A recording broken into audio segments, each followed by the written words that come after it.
Here with Meredith, Lindsay, Ross, and Brendan, the Fab Four. If you include me, it's the Fab Five. But pretty much it's just because you guys have been so outstanding throughout your careers, 3 seniors and a junior. And we have 2 1,500-point scorers, all-time assist leader in school history, and a 1,000-point scorer in his junior year. So what do you think it is, some of your qualities that you guys were able to have so much success so far in your careers? I think it's just willingness to play with a lot of different people. You can't be successful like this on your own. It's all about your teammates and how they set you up. So it's a great accomplishment, but really all the glory goes to your teammates because without them you wouldn't have done anything. So yeah, I say the same thing.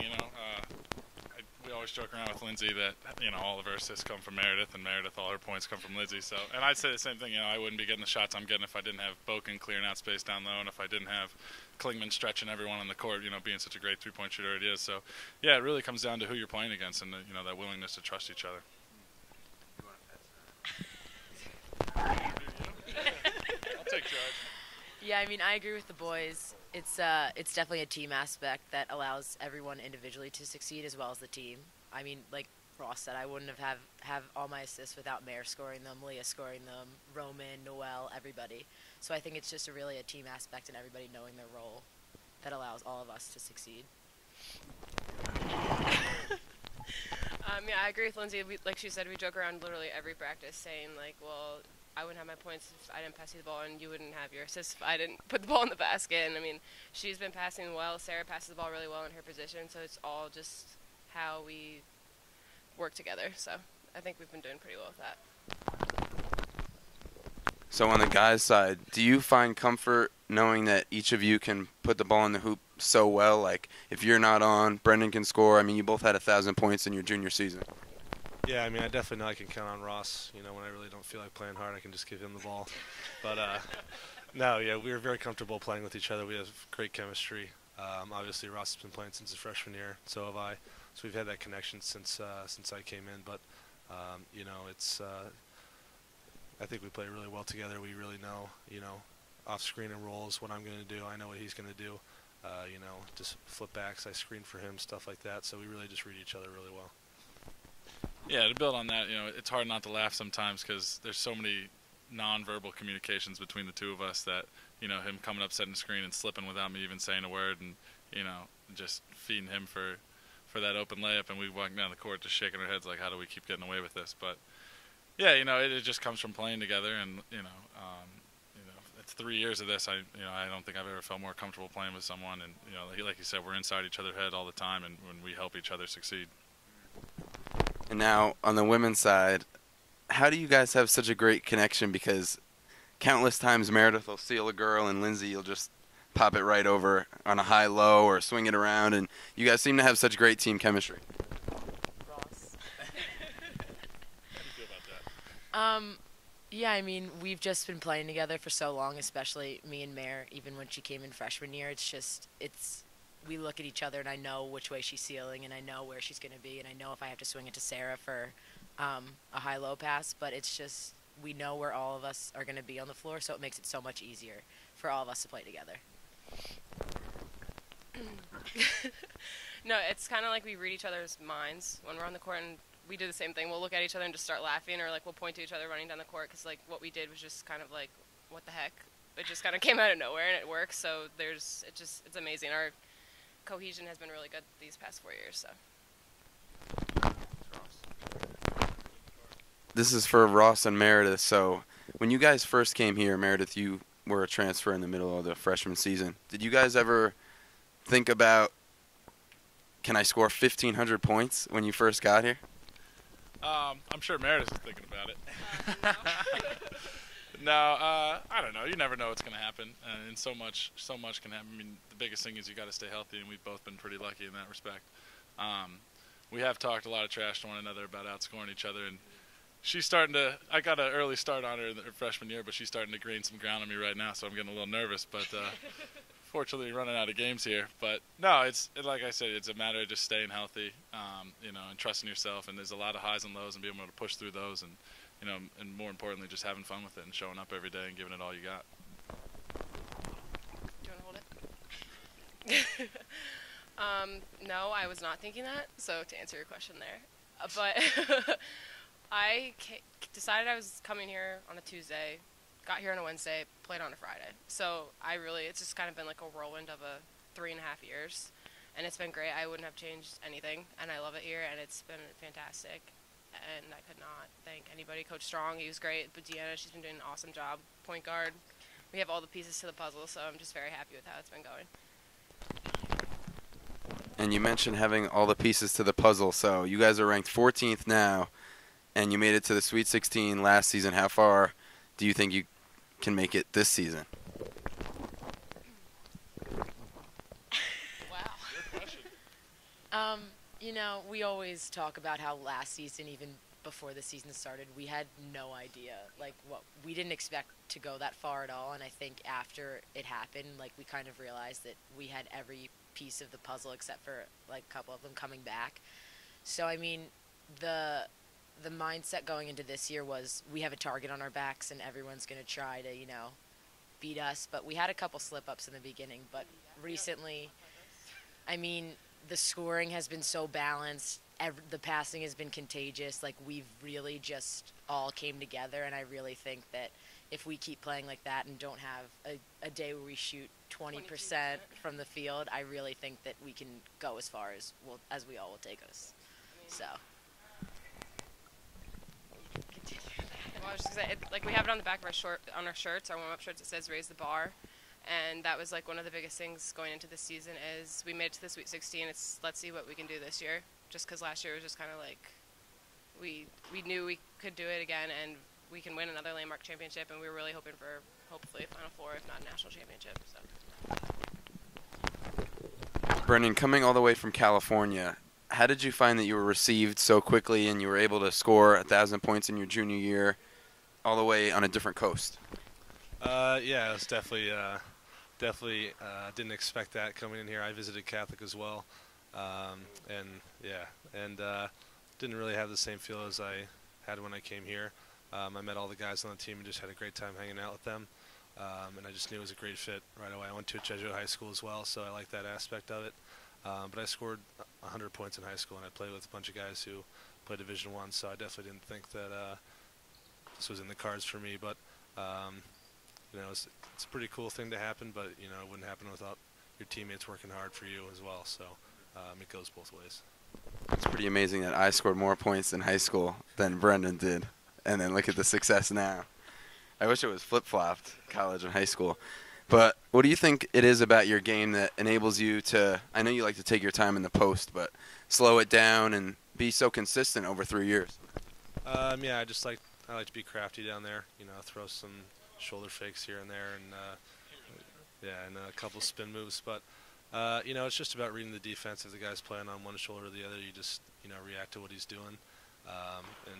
You got so many good players on this team that you got to guard everyone. So if one guy's playing really well, they got to kind of double team him, and then I'll get my points here and there. So it's really about everyone else playing so well, and just kind of opens up for you at some point. Meredith, do you ever compare yourself to Brendan, or at least mentally, or try to work on your game? And what do you try to do down low, or what do you think enables you to be such a great scorer? Well, I do enjoy watching him play just to see all his moves that he does come up with, because it is very crafty, so compliments to you. But no, I don't know. When I have Lindsay passing me the ball, I can't really complain. So it's just trying to get a good steal in the post so I don't have to do too much. Just go up, easy layup, put it in the basket. Nothing crazy. Just typical good passer. Lindsay, since Meredith is giving you all the credit for all of her points, what do you think it is about you that sets you apart from other point guards? Because you have so many more assists than anyone else in the conference, and you're up there with the top national numbers.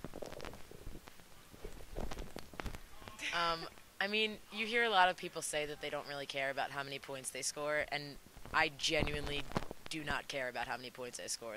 Even last year when I set the whatever school record, I didn't even score. I don't think I took 2 shots. I'd so much rather have a good pass to a teammate or, give them the open look. And, like I said, I have so much confidence in whoever else is on the floor with me that I know that if I pass up a shot, I probably gave it to them for a better shot, and they'll probably put it in the basket.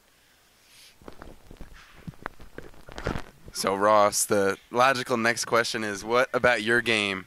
I mean, you can score inside and out, in the post, from three. Do you think your versatility is your number one factor as far as scoring?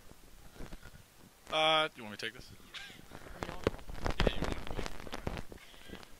No, that's just always how I've kind of played the game.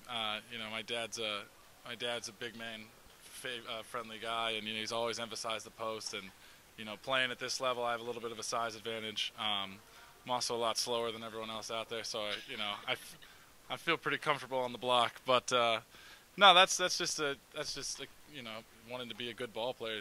I don't really understand not being able to do every asset of the game. And that's basketball. I see it as a whole picture, not just one facet.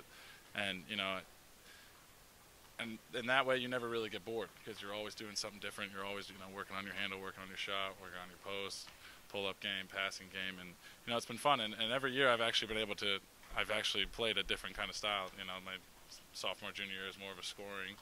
Freshman year was more of a defend kind of year, and now this year I'm more of a facilitator with guys like Brendan and Justin and Marcus scoring the way they're scoring. So, it's just a more enjoyable way to play the game for me.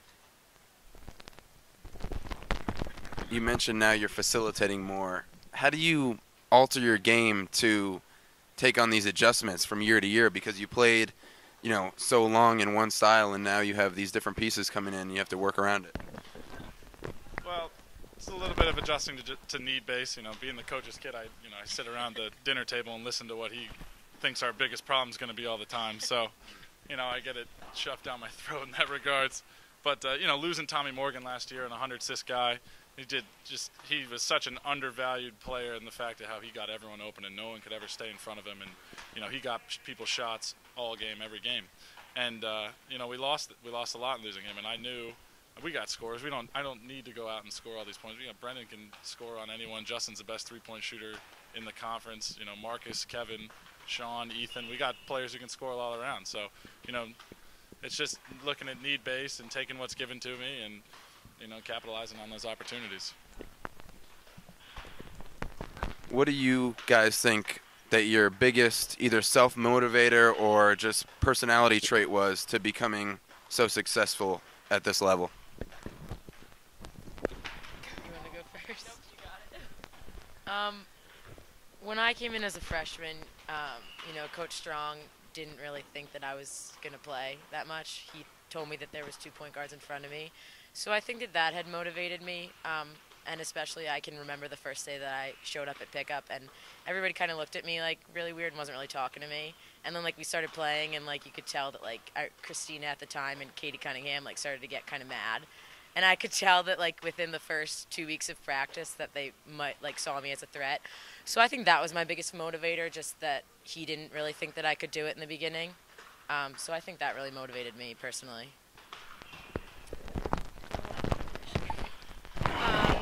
Well, I transferred here from a Division I school, and it was kind of like a rude awakening in a way because I wasn't getting the time that I thought I was going to be getting. So I came here and just would say hard work is probably the biggest thing, and just having that it's almost like seeing your dreams kind of fall before you. You didn't think you thought your time was over, but then this opportunity opened up, and you just had to really work hard and come here and just know that you are a good player and you can do what you have to do. So I want to pose the same question to you guys, Brendan. You said you scored 100 points in high school. Ross, you went to a prep school, so obviously your mind was in basketball to be successful at it. So what do you think is your best personality trait or attribute or habit that enables you to be so good? Yeah, I came in freshman year and didn't know what to expect, honestly. But when pickup started, I was playing pretty well, and I stacked up pretty well against the other big guys. So I didn't really have an opportunity to really shine in high school. So when I started my first game here at Scranton, I kind of wanted to prove to not everyone but myself as well that I was going to be successful here in college. And I think just my best personality trait is probably just hard work. I'm always trying to work harder than the next guy, and I'm always hustling effort. So I'd probably say hard work is my best attribute. think my motivations are always changing, essentially revolving around just wanting to be a successful team. I've, being the son of the coach, I've felt like I've been a part of this team since I was 9 years old. I've seen a lot of good teams come through here, and I've seen a lot of good players. And the thing that always impressed me the most were these championship banners that hang around the gym, and these NCAA tournament runs, and these Final Fours, and seeing all the All-Americans in the trophy case. And being local, all I do is hear stories. People say, "Oh, you play for Scranton. Do you know this? Do you know so and so?" And all these great players. And for me, it's an opportunity to see how I stack up against them. And coming down to the end of my career, it's really cool to see my name on these lists with all these other different great players, people the legends of the 70s and 80s, and now even more personal to me, the guys I grew up watching and emulating and trying to be like. And that's really where a lot of my motivation comes from. So you guys are pretty much here because of your individual standout numbers, but now I want to talk about your team. So you two are obviously the two major leaders of the team, along with Leah. What do you guys try to tell your teams, or what characteristics of the team do you think has enabled you to have such success?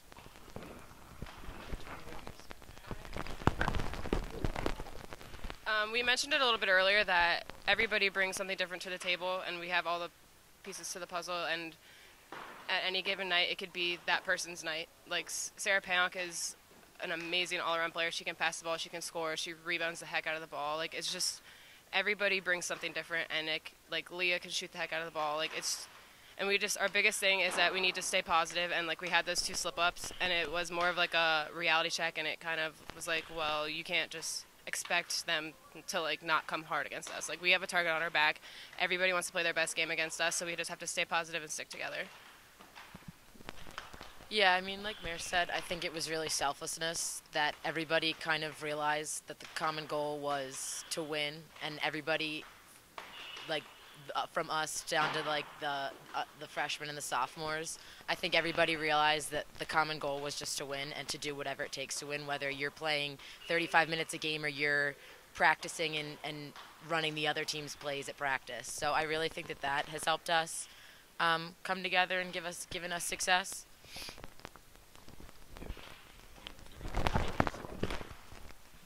I'd probably say that selflessness is probably one of the biggest traits that we all around as a team try to emphasize. 1 to 16, we're all very talented players, and during practice we always go at each other, and there's not a huge drop off from the first best player on the team to the 16th guy. So we both won Landmark Conference championships last year, and we know how great that feeling is. So we really want to get back there, and we stumbled a little bit in the NCAA tournament in the first round, so we're hungry, and we're down to get back there. So we won a conference championship definitely, and we really want to go far in the NCAA tournament. So that's definitely motivating for us. Yeah, to build on that, it's easy to say that we've got good leadership, and we do. And our four captains of me, Brendan, Justin, and Mike Fee. But this team leads itself. We've got 16 guys. You look at our last 5 guys off the bench, they're up jumping and screaming and yelling the whole game. Guys like Patrick Calvi and Justice Perez, and Mike Fee, they're yelling and screaming and getting in our faces to work hard, and they don't have to do that. And I have so much respect for guys like that when you see that humbleness, that humility by them, that it's hard for me to go out there and not give it all that I have, because I'm doing it for those guys, because they want to succeed as a team, not on an individual level, but as a team. Now, after this tough loss against Susquehanna this weekend, last week, how do you guys, as the two leaders of the team, or two of the leaders of the team, try to rally the troops and get everyone back? You did recently, but now going toward the playoff period. Yeah, I mean, we were definitely frustrated. We didn't come out to a great start, and just didn't really play a great game. So, practice the next day, we went hard. We went for an hour, but we went hard, and we really pushed each other, got in each other's faces a little bit. So, just kind of trying to motivate each other to, it's a long season, but you can't have hiccups like that if you want to get to where you want to get. So, I think just keeping the energy up, and just getting everyone into practice, and just keeping up the energy. Yeah, sometimes reality checks like that are the best thing that can happen. Like Brendan said, we lost that game to Susquehanna, and we've had 4 practices since then, and they've been our 4 best practices of the year. So, sometimes a reality check is exactly what you need, and we're just lucky that it happened now and not in the conference tournament. Now, how do you two try to keep the team on the winning track going forward? Because you guys have had such a stellar season, nationally ranked, and you've had success in the past last season. So what do you two as leaders try to keep the practice up and keep the intensity up and not let anyone fall off? Well, like we said earlier, we know that we have a target on our backs, and we know that anytime people walk into our gym or we walk into someone else's gym, they want to beat us because of current rivalries, history. So we just kind of focus on what we need to do to win a game. Defense, we do every single day. And we just try to focus on the little things that we know will, if we show up with those, like doing those things, we know that there's no reason that we shouldn't win a game. But like when we played Catholic the first time, they beat us and then lost the straight next 4 games or something like that. So we know that on Saturday they're gonna come out like shooting lights out and everything. So we try to prepare ourselves like that, knowing that we have a target on our backs already.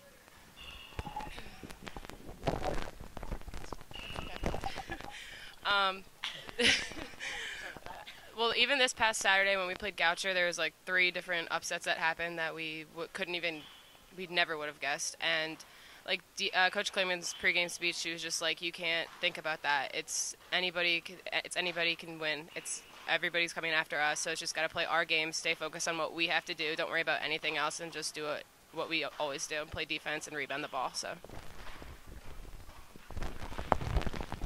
Now, in closing, how would you guys like, I know, Brendan, you have another year, but how would you guys, all of you, like to be remembered? I know the names are going to go in the record book, but I'm talking about personality traits and among your teammates and just fans in general.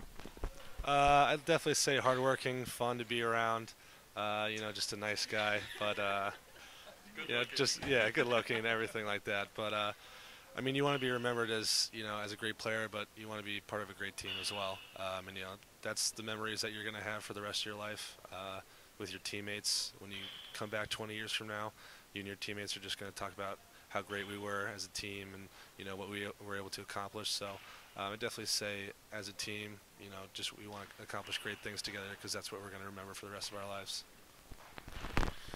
Yeah, I've said it before. The biggest thing for me is, as far as getting remembered, the best thing I could possibly do is to hang another banner in this gym, and then every time I walk in this gym for the rest of my life, I'll be able to point up and say, that's me, that's my squad, we did that.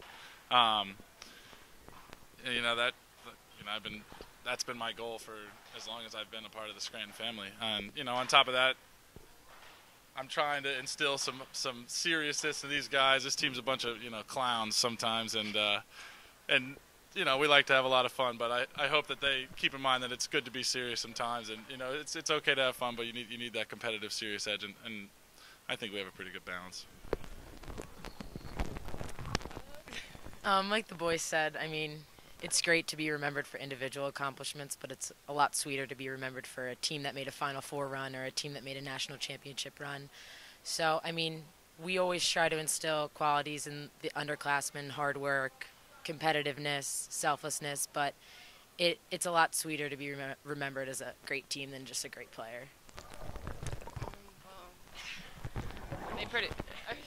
You guys said everything. No, I have to agree with them, and we want another year up on that banner, and we want to go as far as we can in the tournament. It's just, they've literally said everything, so. Okay, thank you guys for joining us, Meredith, Lindsay, Ross, and Brendan on RTN, the Fab Four, and good luck in the playoffs.